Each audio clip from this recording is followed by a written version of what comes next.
एक तू सच्चा तेरा नाम सच्चा। अनंत पृष्ठ 1056।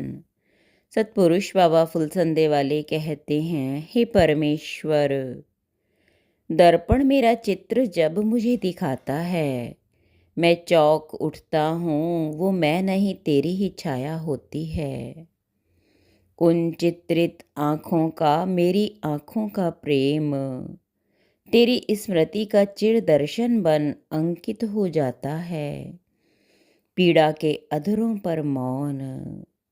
सतपुरुष बाबा फुलसंदे वाले फरमाते हैं, हे देवपुत्रों, बिल्ली सब पंछियों को खा जाती है, लेकिन एक पंछी आया और बिल्ली को मुंह में दाबे चला गया। तुम समझते हो वह पक्षी कौन सा था?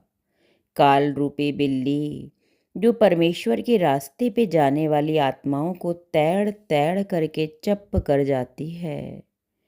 पर सतगुरु अकाल पुरख परमेश्वर के द्वारा छोड़े हुए ऐसे महान पक्षी हैं जो उस काल रूपी बिल्ली को भी उठाकर चप्प कर जाते हैं। काल रूपी ये बिल्ली सैकड़ों पक्षी खा गई और यह उन पक्षियों को तुरंत निगल जाती है जो सतगुरु रूपी महान पक्षी की बात नहीं मानते या अनसुना कर जाते हैं।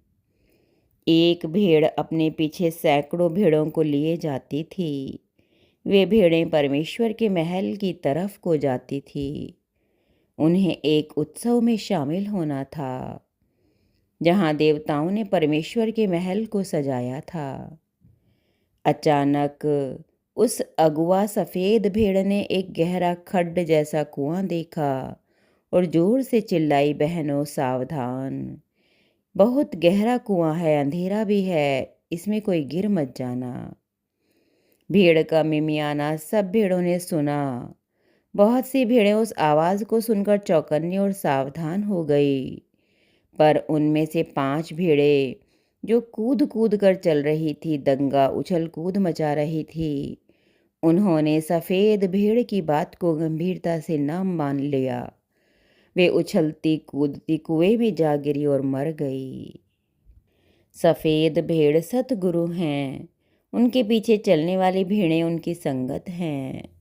संसार रूपी गहरा खड्ड यानी कुआं है। जो परमेश्वर की राह पे चलते हैं वे कभी भी नुकसान में नहीं रहते। परमेश्वर की करुणा अपने भक्तों पर सदा बनी रहती है।